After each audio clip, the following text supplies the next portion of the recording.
Bickley and Marotta. Bickley and Marotta mornings. Arizona sports. The local sports leader. Bickley Blast. There is a four-letter word that is essential if you're going to coach a football team or run a Fortune 500 company. H-I-R-E, hire. You have to be able to hire the right people, and of all the things that Jonathan Gannon has done well, this is at the top of his list. Nick Rallis looks like a rising star at defensive coordinator. Just look at the red zone struggles of the Cowboys on Sunday. Look at how well the Cardinals defenders knew the Cowboys' tendencies and their preferred passing routes. It's incredibly impressive given the lack of star power on that side of the roster. Now, the other coordinator took all of 3 games to prove his scheme is 10 times better than Cliff Kingsbury, and Drew Petzing's offense has already produced 8 runs of 20 or more yards. They had 9 all of last season. And then there's Gannon, who has been the subject of vitriol and mockery, accused of betrayal and unethical behavior. 3 games in, and he is changing that narrative, folks, and respect is coming. Maybe it's in drips and drabs, but it's coming. The Cardinals are no longer considered the worst team in football, a designation they never deserved. They are being praised in some circles for their grit and their fight and their commitment to the new head coach, and the proof is right there on the field, where the Cardinals have come out swinging in each of their first 3 games, leading all of them entering the fourth quarter. The downside is these football games are going to get even more difficult for the Cardinals because no one looks at them like a speed bump or a punchline anymore. The bar of expectations is no longer down on the floor with the peanut shells, and that is a very encouraging turn of events. All right, today's Bickley Blast brought to you by my great friends at Chapman BMW, who make luxury attainable. Find them online at chapmanbmw.com. I would say our attitude, honestly, going into half, being up, where we've been up twice now, I thought that the attitude was a slight different tone in the locker room. I made sure that they knew about it. And then, what did we need to do to win the game in the second half from all 3 phases, each individually. And then, as we took some shots there in the second half, they got back into the game, and then we go 3 and out or however that came. I thought that we were a resilient group yesterday, and guys stepped up and executed and made plays when they needed to win the game. Jonathan Gannon yesterday at his press conference on the most impressive thing he saw yesterday, attitude. Look, there was a time in that third quarter on Sunday, Bick, where it looked like maybe the Cardinals were going to go into that offensive shell again, like they did in the Giants game, which ended up costing them the game in part. I mean, obviously the defensive failings had something to do with that as well, but it was really just a one-possession stall as opposed to an absolute shutdown. They got back to being aggressive. You mentioned the chunk plays. I didn't know that stat on the 20-yard runs. Nobody's got more 20-yard runs in the NFL this year than James Conner. And just think about all those plays with the previous regime that had no chance of working. All those plays where it seemed like the defense knew exactly what was coming. And you see right away the difference between the two. Now, again, it's 3 games in, and you don't want to assume too much at this point in time. But look, if for a coaching staff that I called impossibly young, the results are incredibly impressive and incredibly encouraging. I can't disagree with you. And you also mentioned respect, even if it's coming in drips and drabs, to the Cardinals.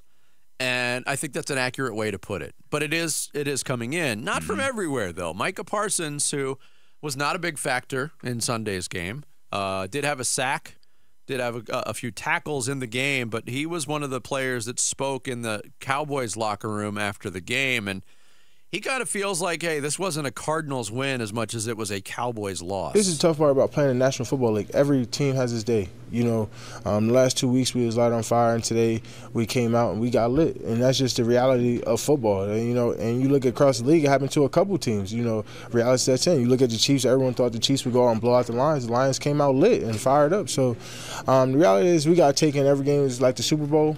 And we got to play up to our standard. We can't play down to teams, and I felt like that's what we did today. Feels like they played down to a team in the Cardinals, which again, is kind of contradictory for Micah Parsons to say that, because he starts. That's the difficult part of playing in the NFL, is that every team has its day.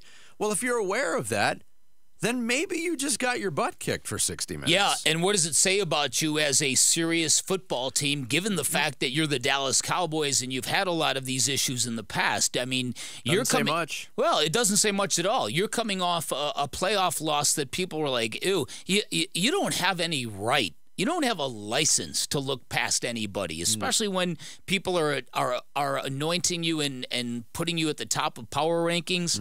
That speaks poorly of that football team and that coach. So you know what? I don't blame Micah Parsons for feeling that way. I think the Cowboys, you want to rationalize that. You always want to say it's not them, it's us. That's on us. Well, not really. No, there's not really. Look, it got very frustrating for the Cardinals fan base to hear its head coach for 2 or 3 years always tipping its cap to the opponent for having a better plan. That got old, but in a situation like that where you, again, acknowledge any team can beat any other team, but that was on us. We played down to them. If I'm a Cowboys fan, I don't want to hear that crap, because that's what they've heard for 30-plus years since they last won a Super Bowl. Rex Ryan, former NFL coach, now with ESPN, is one of those media members who hasn't always been the most respectful toward the Cardinals franchise. But he really took exception to Micah Parsons' comments toward the Cardinals on yesterday's Get Up program. That's total BS, man. I mean, you just got pummeled by that team. I mean, they whipped your tail in all over the field right there, and you're going to show lack of respect? Well, guess what's going to happen again? You're going to get your ass kicked again by them if you play them again, because they're going to be like, oh, really? Oh, well, you thought that was bad? Wait till this ass whipping. And to me, that was total disrespect. How you do that to a team in the NFL? Just admit, they out-physicaled you. They were the better team that day. And move on. I don't know, Micah Parsons, I love you as a player, but that was a punk move. I don't necessarily disagree with Rex. Again, if I'm a Cowboy fan, I don't want to hear Micah Parsons' comments. Because a serious team doesn't play down to its competition, even in the NFL. No, it doesn't. It doesn't. And look, it's the Cardinals were the team that came out and operated efficiently, and they functioned and they moved the football. They kept the they kept the Cowboys off balance. They made Micah Parsons a non-factor. For the most part, he was. And they did the same thing to the Dallas defense to CeeDee Lamb. Again, had a couple of numbers put up on the board, but wasn't a main threat offensively. I think Michael Gallup and Tony Pollard were the biggest, and Rico Dowdle, really, for that matter. They look like a really well-coached, engaged football team on Sunday. I think that game showed the Cardinals are better than most people thought they would be, and that the Cowboys are the same good regular season team that you can't take that seriously. I would say that what I think what yesterday proves is that the Cowboys do not belong in the same sentence as, say, the 49ers or the Bills. Eagles, right, exactly. Dolphins, yeah, right. And real quick on the subject of respect, we've been keeping an eye on this too, the power rankings from around the league.